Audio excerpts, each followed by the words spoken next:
ਜੰਡਿਆਲਾ ਸ਼ੇਰ ਖਾਂ ਦੀ ਨਗਰੀ ਵਿੱਚ ਅਸੀਂ ਮੌਜੂਦ ਹਾਂ। ਬਾਬਾ ਜੀ ਵਾਰਿਸ ਸ਼ਾਹ ਸਰਕਾਰ ਦੇ ਦਰਬਾਰ ਮੁਬਾਰਕ ਦੇ ਲਹਿੰਦੇ ਪਾਸੇ ਵਾਂ ਬੌਲੀ ਜਿਹੜੀ ਕਿ ਸ਼ੇਰ ਸ਼ਾਹ ਸੂਰੀ ਬਣਵਾਈ ਸੀ, ਉਹਦੇ ਵਿਜ਼ਿਟ ਵਾਸਤੇ ਅੱਜ ਸਾਡੇ ਬਿਲਾਲ ਭਾਈ ਕੋਹਟਾ ਤੋਂ ਨਾਲ ਇਹਨਾਂ ਦੀ ਟੀਮ ਔਰ ਇਹਨਾਂ ਦੇ ਕਜ਼ਨ ਨੇ ਹਰੂਨ ਭਾਈ ਜੰਡਿਆਲਾ ਸ਼ੇਰ ਖਾਂ ਤੋਂ, ਸ਼ੇਰ ਅਕਬਰ ਭਾਈ ਦੇ ਇਹ ਭਾਈ ਨੇ, ਅਤੇ ਜਨਾਬ ਹੋਰ ਵੀ ਸਾਡੇ ਸੰਗੀ ਸਾਥੀ ਇਰਫਾਨ ਭਾਈ ਵੀ ਜੰਡਿਆਲਾ ਤੋਂ ਸਾਡੇ ਨਾਲ ਨੇ। ਅਤੇ ਬੜੀ ਅੱਜ ਖੁਸ਼ਕਿਸਮਤੀ ਦੀ ਗੱਲ ਹੈ ਕਿ ਅੱਜ ਬਾਬਾ ਜੀ ਨੂੰ ਪਿਆਰ ਕਰਨ ਵਾਲੇ ਲੋਕਾਂ ਦੇ ਨਾਲ ਮੁਲਾਕਾਤ ਹੋਈ ਹੈ। ਅਤੇ ਅਸੀਂ ਵੀ ਇੱਥੇ ਆਏ ਸਾਂ ਬਾਬਾ ਜੀ ਦੀ ਦਰਗਾਹ 'ਤੇ, ਫਿਰ ਬਾਂਹ 'ਤੇ ਆਏ, ਮੌਕਾ ਮਿਲ ਗਿਆ ਅਤੇ ਇੱਕ ਬੰਦ ਦਾ ਇੰਤਖਾਬ ਕਰਨੇ ਆ ਜਿਹਦੇ 'ਚ ਬਾਬਾ ਜੀ ਵਾਰਿਸ ਸ਼ਾਹ ਸਰਕਾਰ ਹੋਰਾਂ ਨੇ ਜੰਡਿਆਲਾ ਸ਼ੇਰ ਖਾਂ ਦਾ ਜ਼ਿਕਰ ਕੀਤਾ। ਸਮਾਤ ਫਰਮਾਓ।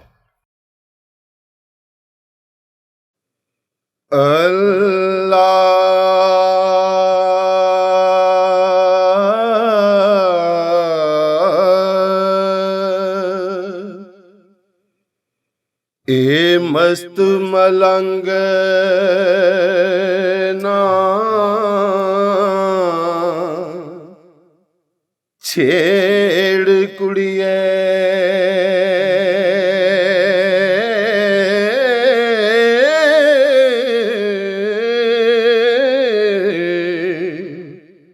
ਕੋਈ ਵੱਡਾ ਫਸਾਦ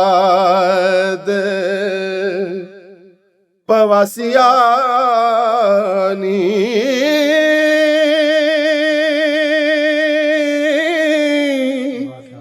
ਮਾਰ ਜਾਣ ਖੇੜੇ ਉਜੜ ਜਾਣ ਮਾਪੇ, ਦੁੱਧ ਲੁੰਡੀ ਦਾ ਕੁਝ ਨਾ ਜਾਸਿਆ ਨੀ।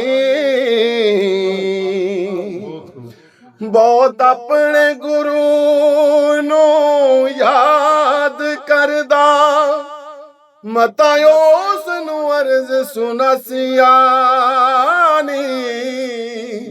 ਆਮਦ ਸ਼ਾਹ ਅਜ਼ ਗੈਬ ਥੀਆਨ ਪੌਸੀ, ਰੱਬ ਰੱਖ ਜੰਡਿਆਲੇ ਨੂੰ ਜਾਸਿਆ ਨੀ।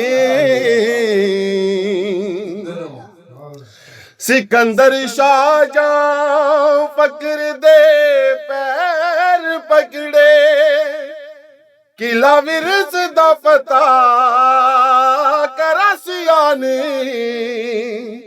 ਤਿਮਰ ਲੰਗ ਉਤੇ ਕੀਤੀ ਫਕਰ ਕਿਰਪਾ, ਬਾਦਸ਼ਾਹੀਆਂ ਸੱਤ ਦਿਵਾਸਿਆ ਨੀ।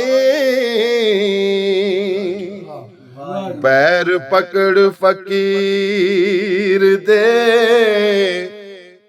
ਪੈਰ ਪਕੜ ਫਕੀਰ ਦੇ ਕਰਸ ਰਾਜ਼ੀ, ਨਹੀਂ ਇਸ ਦਿਆ ਪੈ ਜਾਸਿਆ ਨੀ। ਵਾਰਿਸ ਸ਼ਾਹ ਜਿਸ ਕਿਸੇ ਦਾ ਬੁਰਾ ਕੀਤਾ, ਜਾ ਗੋਰ ਅੰਦਰ ਪਛੋਂ ਤਾਸਿਆ ਨੀ।